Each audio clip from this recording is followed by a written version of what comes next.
Hello student, welcome back to a wonderful channel SD tutorial. Here I am Sony. Today I will teach you dimension. So let's start without any delay. बच्चों last video में मैंने आपको fundamental या base quantities के बारे में अच्छे से बता दिया था. There were 7 base quantities, length, mass, electric current, ये सब थी. ठीक है, जिनकी एसआई यूनिट भी मैंने पहले से लिख दी है. डायमेंशंस क्या है? डायमेंशन इन्हीं से ही रिलेटेड है, जिसके बारे में आज हम डीपली पढ़ेंगे. पहले हम इसके सिंबल देख लेते हैं. ठीक है, ये सारे सिंबल हैं.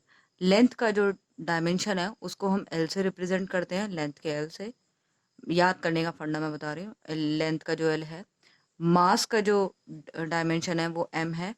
टी का टी, टाइम का टी, इलेक्ट्रिक करंट का आई, केल्विन का टेम्परेचर का केल्विन ऐसा यूनिट है तो उसका हमने के ले लिया. Amount of substance mole, MOL, candela, luminous intensity.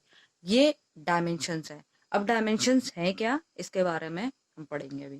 ठीक है, पहले आप हेडिंग डाल लीजिए डायमेंशंस.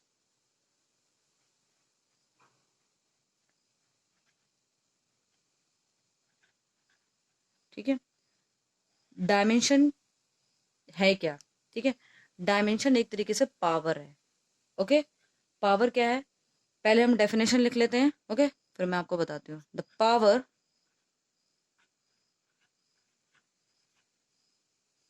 और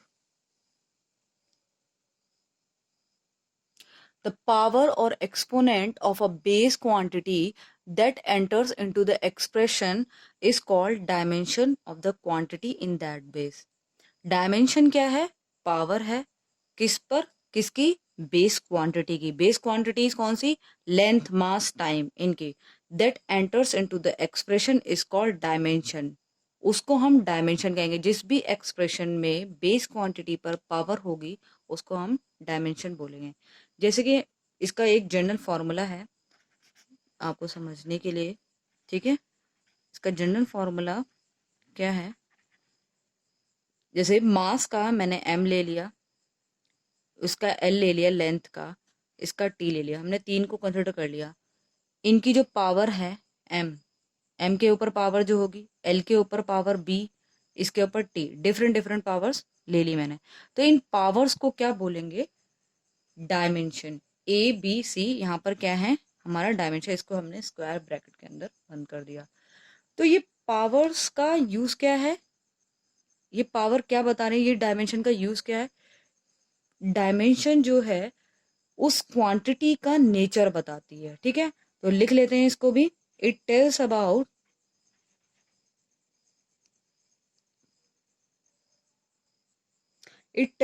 the nature of that quantity. अब ये नेचर कैसे बताती है? सपोज फॉर एग्जाम्पल यहाँ पर मैंने एरिया ले लिया. एरिया ऑफ ए स्क्वायर, किसी आपको है ना किसी स्क्वायर का एरिया फाइंड आउट करना है जिसके एल दे रखा है, बी दे रखा है. तो एरिया क्या हो जाएगा? L into B. तो लेंथ का यूनिट मैंने आपको बताया था. अभी इसका डायमेंशन हम कैसे लिखेंगे? एल से. इसको हमने स्क्वायर ब्रैकेट में कर दिया. ब्रेथ क्या है? इसका भी यूनिट क्या होगा? लेंथ होगा. तो इसके लिए भी डायमेंशन क्या हो गया? एल. तो इसको हम किस तरीके से लिख सकते हैं? एल की पावर 2. क्या इसमें एम एम दे रखा है? एम की पावर यहाँ पर क्या है? 0. मैंने बोला एम एल टी. जैसे एम के लिए 0, टी के लिए भी 0. तो यहाँ पर ना ही एम का डायमेंशन है ना ही टी का डायमेंशन है, ओनली एल का डायमेंशन है. ठीक है, जिसकी पावर क्या है? 2 है. तो ये डायमेंशन क्या, ये जो डायमेंशन, ये पावर, ये क्या बताता है? नेचर बताता है कि जब हम एरिया फाइंड आउट करते हैं उसमें मास का कोई रिलेशन नहीं है, टाइम का कोई रिलेशन नहीं है. समझ में आ गया डायमेंशन का क्या यूज है? डायमेंशन किसी भी क्वांटिटी का नेचर बताता है. क्वांटिटी लाइक ड्राइव्ड क्वांटिटीज भी आएंगी, उसका भी. जैसे ये क्या है? ड्राइव्ड है. ओके, उन सब का नेचर बताएगा. ठीक है, इसके थ्रू हम ये फाइंड आउट कर सकते हैं. अब हम दूसरा एग्जाम्पल लेते हैं. F is equal to M into A से. ठीक है, एम इज वॉट? मास. तो मास के लिए मैंने क्या बताया? Symbol M. ए क्या है? एक्सेलरेशन. एक्सेलरेशन का कैसे निकालोगे? एक्सेलरेशन का मीटर पर सेकंड स्क्वायर इसका यूनिट होता है.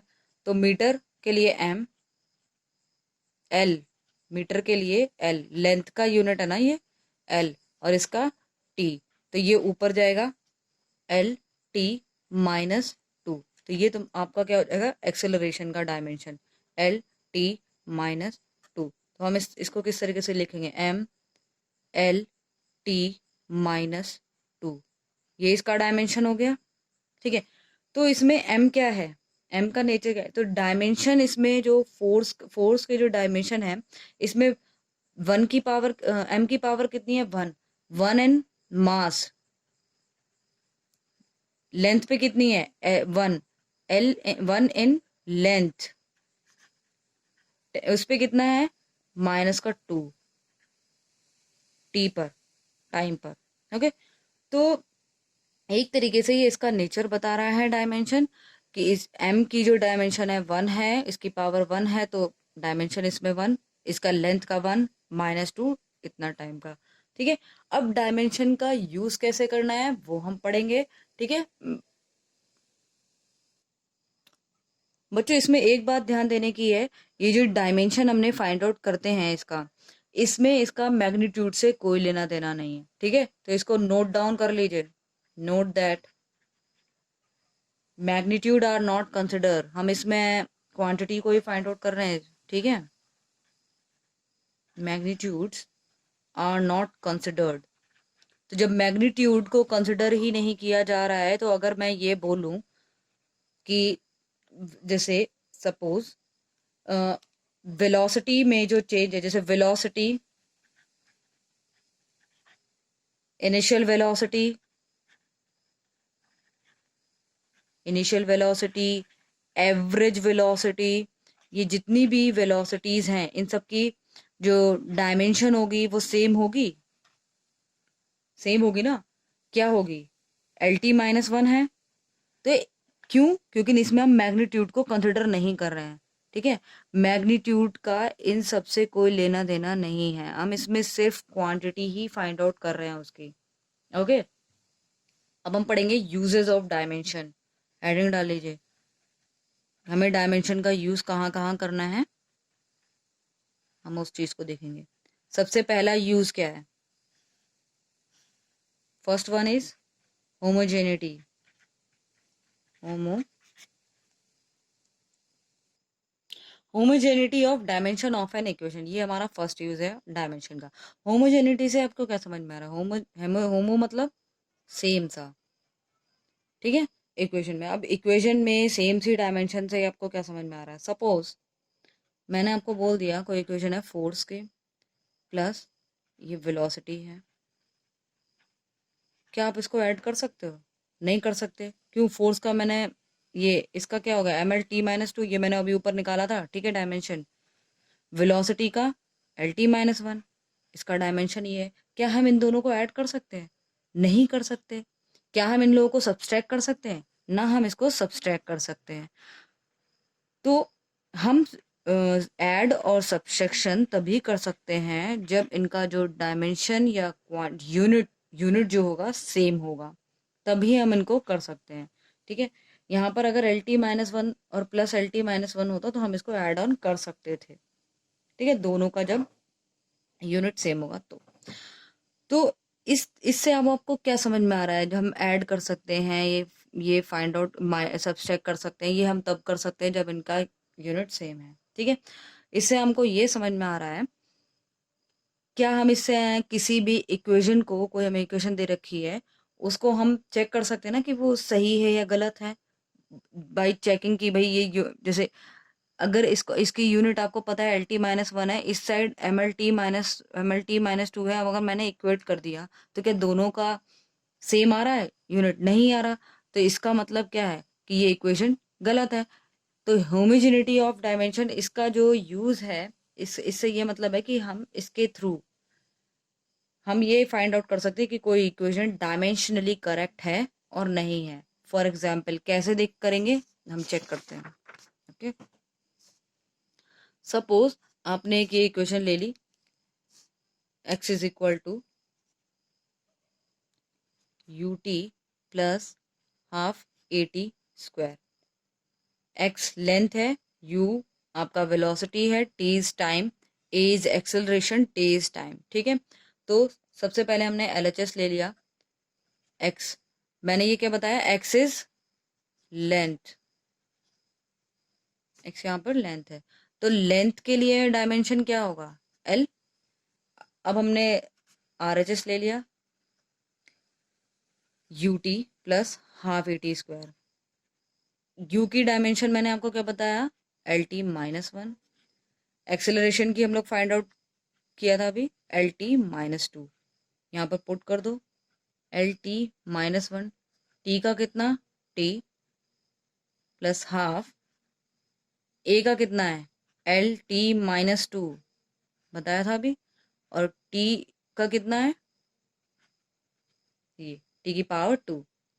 तो इस तरीके से क्या हो गया, L T minus one minus, ये वैसे ही होगा जैसे आपका पावर मल्टीप्लाई में आप करते हो, ठीक है, माइनस वन प्लस वन कितना, zero, plus half L T minus two, ये ऑलरेडी है, और ये टी की पावर टू हो गया, तो प्लस टू माइनस टू क्या हो जाएगा, जीरो, तो यहाँ पर एल प्लस हाफ इसका आ गया। तो इसका जो यूनिट आया, इसका यूनिट आया, सेम आया, दोनों का यूनिट लेंथ आया, तो इसका मतलब हमारी ये जो इक्वेशन है वो एकदम करेक्ट है, L H S equal to R H S. इसमें मैग्नीट्यूड हम कंसिडर नहीं करते, मैंने आपको पहले भी बताया, इसमें मैग्नीट्यूड को कंसिडर नहीं किया जाएगा। इस यूज में यही एक लिमिटेशन है कि इसको, इसमें हम जब मैग्नीट्यूड को कंसिडर नहीं करते, क्यों नहीं कर सकते, जो प्योर नंबर जो होते हैं, ये जो नंबर है ना, डायमेंशन लेस होते हैं, इनका कोई डायमेंशन नहीं होता है, ठीक है, लिख लीजिए, डायमेंशन, डायमेंशन लेस होते हैं। तो इस लिमिटेशन को हम इस तरीके से यूज कर सकते हैं, लिमिटेशन क्या होगा इसका,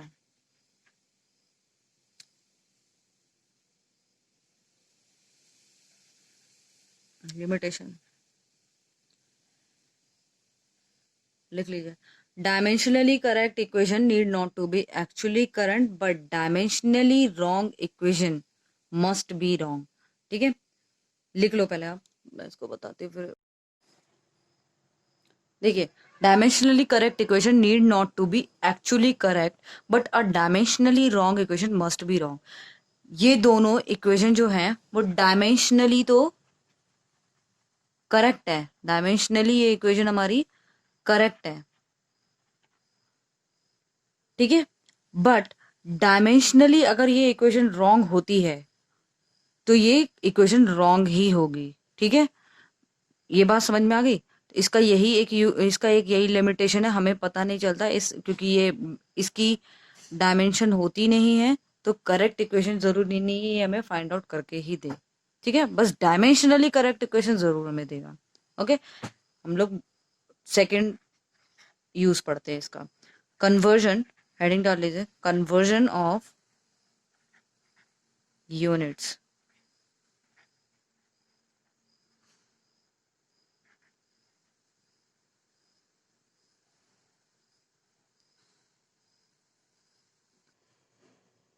कन्वर्जन ऑफ यूनिट, इसको पढ़ने से पहले मैं आपको एक फॉर्मूला रिकॉल कराऊंगी जो मैंने आपको लास्ट लेक्चर में पढ़ाया था, Q U is equal to N U. Q क्या था, रिजल्ट था, ठीक है, N was numerical value, U was unit, ठीक है, इसका ही हम यहाँ पर यूज करेंगे, Q is equal to N U. और उससे ही पहले मैं आपको बता दूं, C G S, M K S and F P S. C G S क्या है, सेंटीग्राम, पूरा मैंने लिख रही हूँ, आपको पता होगा, centigram, centimetre, gram and second, okay, metre, kilogram and second, foot, pound and second, ठीक है, ये सब क्या है, ये सिस्टम है, C G S, M K S और एफ पी एस, ठीक है, ये सारे सिस्टम हैं। जैसे ये किसके लिए होगा, लेंथ के लिए, इतना तो अब आपको पता लग गया होगा, ये किसके लिए होगा, मास के लिए, ये किसके लिए, टाइम के लिए, ठीक है। चलिए फिर हम एग्जाम्पल के थ्रू इसको समझते हैं, कन्वर्जन ऑफ यूनिट्स को। एक एग्जाम्पल लेते हैं, लिख लीजिए, हाउ मैनी CGS pressure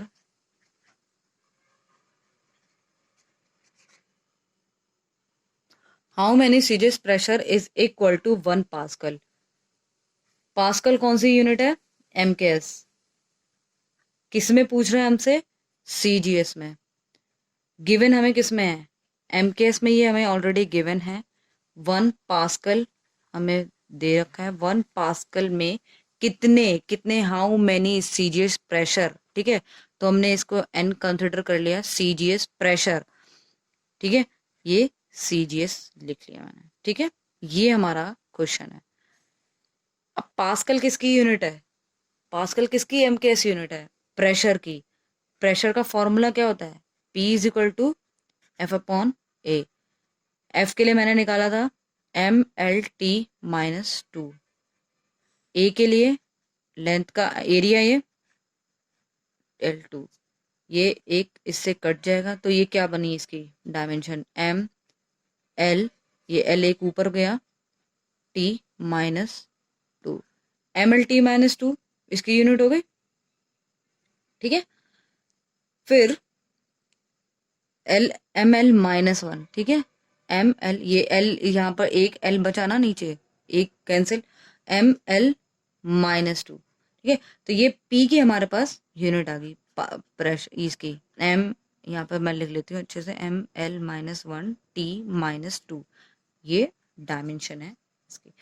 मैंने अभी पीछे आपको एक फॉर्मूला अभी बताया था, Q इज इक्वल टू, हम इसको अप्लाई करेंगे रिजल्ट को NU से। तो हमें पहले ये क्या है? नंबर। यहाँ पर ये n की वैल्यू कितनी? 1, n1, पहले n1 u1, इससे n2 u2, इसको हम यूज करेंगे इस फॉर्मूले को, n1 u1 n2 u2, ठीक है। स्टार्ट करते हैं। n1 की वैल्यू यहाँ से, ठीक है, n1 की वैल्यू 1, u की value, u will be what? ये यूनिट m, ठीक है।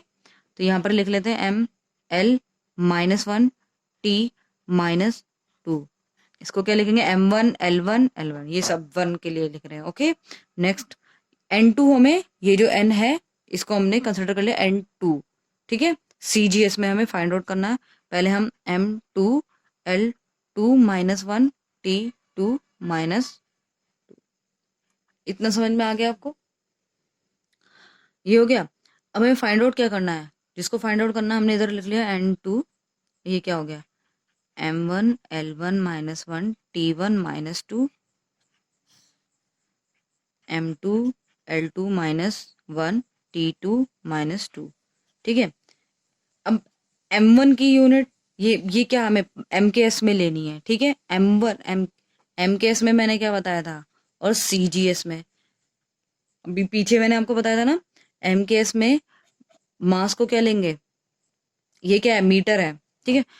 मास, ये M क्या है? मास। इसको क्या लेंगे? किलोग्राम। MKS में मास का जो यूनिट है किलोग्राम। लेंथ, इसका लेंथ का यूनिट क्या है? MKS मीटर, ठीक है। -1। T का क्या है? Second, same. M2 का कितना है? CGS में मेरे से हमसे पूछा गया है, ठीक है। CGS में क्या है? ग्राम होता है ना M का, तो 1 ग्राम। इसमें कितना है? सेंटीमीटर। इसमें सेकंड। मैं सेकंड को यहीं पर ही फिनिश कर देती हूँ, डाउट वो ही नहीं रहेगा, ठीक है। तो किलोग्राम में कितने ग्राम? 10⁻³ ग्राम। हमने सेम कर लिया दोनों को। मीटर में कितना? 10⁻² सेंटीमीटर। 10⁻, ये इसकी पावर कितनी है? -1, ये मत भूल जाना, ये सेंटीमीटर, ठीक है। तो ये क्या निकल गया है? 10 ग्राम से ग्राम कैंसिल, सेंटीमीटर सेंटीमीटर का, 10⁻3 10⁻²। तो ये कितना हुआ? 10। N2 की वैल्यू क्या आ गई हमारी? 10 आ गई। यहाँ पर लिख देती हूँ N2 की वैल्यू 10। तो यहाँ पर अब हम इसको यहाँ पर पुट कर देते हैं। 1 पास्कल इज इक्वल टू 10 की, N2 की वैल्यू 10 आई थी, यहाँ पर 10 CGS। ये हमारा आंसर है, ठीक है।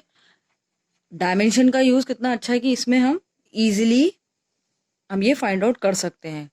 कन्वर्जन बहुत इजीली कर सकते हैं अगर हमें किसी भी उसकी यूनिट पता होगी। ओके, इतना आपको समझ में आ गया? ठीक है, इसको हम लिख लेते हैं। ठीक है, तो लिख लीजिए आप लोग भी, नोट्स बनाते हुए चलना है क्योंकि ठीक है। If the dimensional formula of derived quantity is known, अगर किसी का डायमेंशनल फॉर्मूला हमें पता है तो one can work out the conversion factor for any derived quantity. उसकी किसी भी ड्राइव्ड क्वांटिटी से हम इजीली कन्वर्जन की प्रॉब्लम्स को सॉल्व कर सकते हैं। Okay, third one is, third use of dimension is deducing. ठीक है, डिड्यूसिंग रिलेशन, ये हमारा बहुत इंपॉर्टेंट है। इसमें हम इजीली रिलेशन बना सकते हैं अगर हमें फिजिकल क्वांटिटीज हमें दे रखी हैं। ठीक है, उसकी फिजिकल क्वांटिटीज। ओके, हमें रिलेशनशिप बनाना है, रिलेशन बनाना है, मतलब रिलेशनशिप। ठीक है, जैसे कि फॉर एग्जाम्पल एफ आपको दे रखा है कोई, ये एक फोर्स है। अब ये किस तरीके से डिपेंडेंट है? M is equal to A, V is equal to B, R is equal to C. अगर हम ए बी सी इनकी पावर्स फाइंड आउट कर लें, ये एक सेंट्रीपिटल फोर्स है। ठीक है, इसकी ए बी सी की पावर्स को हम फाइंड आउट कर लें कि क्या वैल्यू रहेगी, ए बी सी की वैल्यू फाइंड आउट अगर कर लें तो हमें इजीली इसका रिलेशन हम फाइंड आउट कर सकते हैं कि ये एफ किस तरह से इस पर डिपेंडेंट है। उसके लिए हमें क्या करना है? पहले एफ की डायमेंशन हमें पता होनी चाहिए। ठीक है, तो लिखते हैं, टेक एल एच एस पहले ले लो। एफ का डायमेंशन मैंने आपको बताया था M L two T minus two. Okay,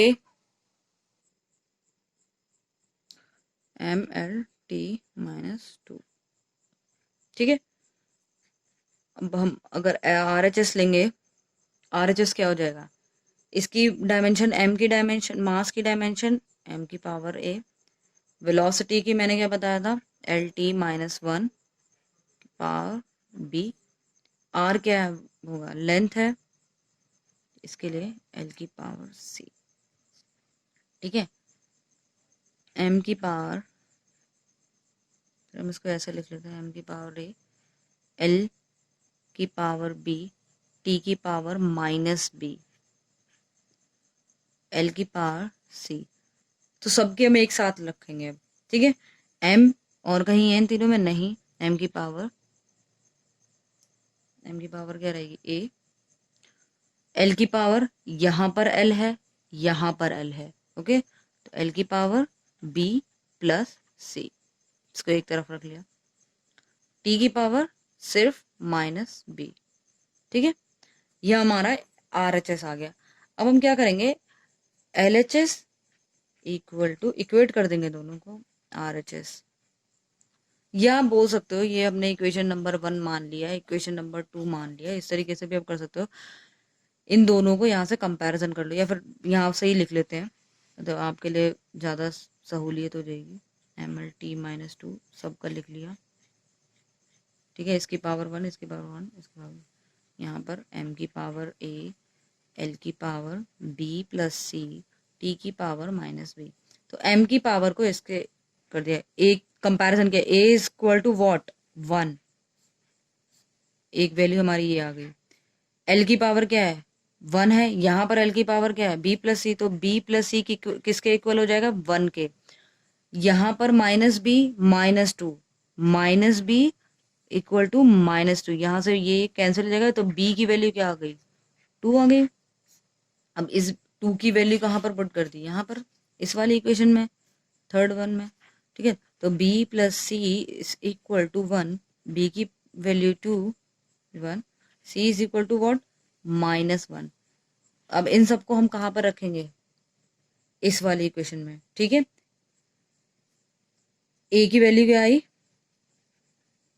1, b की वैल्यू आया 2, c की वैल्यू आई -1, c की वैल्यू आई, सॉरी, इस तरीके से, एक minute, F is equal to M की पावर ए, वी की पावर बी, सी, आर की पावर सी। एम की वैल्यू कितनी आए? एम के लिए, एम ए की वैल्यू 1, वी वी में बी की वैल्यू कितनी 2, और आर सी की वैल्यू -1, तो जो हम पे -1 है वो नीचे आ जाएगा, एम वी स्क्वायर आर। तो ये हमारा रिलेशन क्या आ गया, F is equal to M V square by R. तो इस तरीके से हम रिलेशन बना सकते हैं अगर डायमेंशन आपको पता है।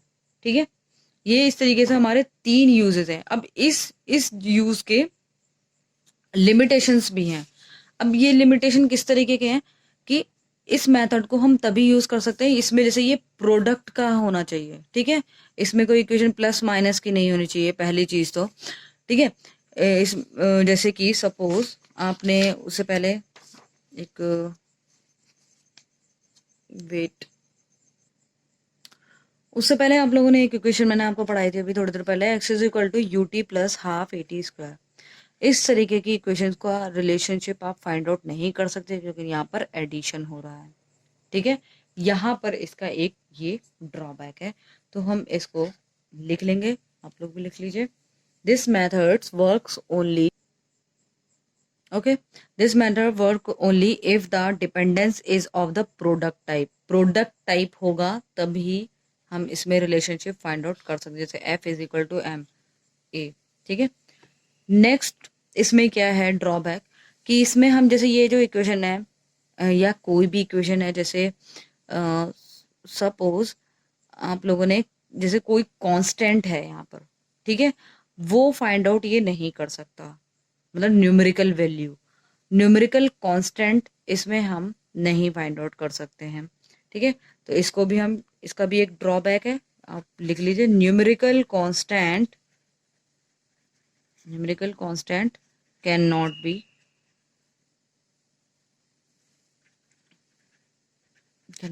डिड्यूस्ड। ओके, जैसे कि अभी मैं यहाँ पर तो चलो प्लस वाला है, इसमें जैसे हाफ हम फाइंड आउट नहीं कर सकते थे, वो आपको पता है क्योंकि ये डायमेंशन लेस होते हैं कांस्टेंट। ठीक है, हम ये हाफ और ये सब न्यूमेरिकल वैल्यू हम कोई भी फाइंड आउट नहीं कर सकते। थर्ड वन क्या है कि इस मेथड में जितनी आपके पास इक्वेशन अवेलेबल है उतने ही अननोन्स आपके पास होने चाहिए। सपोज अगर आपके पास एम एल टी, ये तुम आपके पास इक्वेशन है एम एल टी, क्या है, कितनी, 3। इसी तरीके से इसकी जो पावर्स है ए बी सी उतने ही अवेलेबल होने चाहिए। ये नहीं कि आप 4 आपने अननोन्स उठा लिए और उसके बाद आप ये कि आप 3 अननोन से ही काम चला लेंगे। ठीक है, जैसे कि सपोज एम एल टी, ये हमारे पास कितने हैं, 1 2 3, इसके अननोन्स कितने, ए पावर्स कितनी है, 1 2 3। ये नहीं कि आप एम एल टी के ये आपने उठा लिया और आपको ए बी सी इतने ही चाहिए, तो आपको मोर अननोन्स की जरूरत पड़ेगी। ठीक है, तो लिख लेते हैं इसको भी, द मेथड तो the method works only if there are as many equation available as there are unknowns. Okay, तो ये टॉपिक हमारा आज डायमेंशन यहीं पे खत्म होता है। इससे रिलेटेड जितने भी इंपॉर्टेंट क्वेश्चन है वो मैं आपको डिस्क्रिप्शन बॉक्स में डाल दूंगी, और आज के जो लेक्चर के हैंड रिटन नोट्स हैं वो भी आपको मिल जाएंगे। तब तक के लिए टेक केयर, बाय, मिलते हैं नेक्स्ट वीडियो में।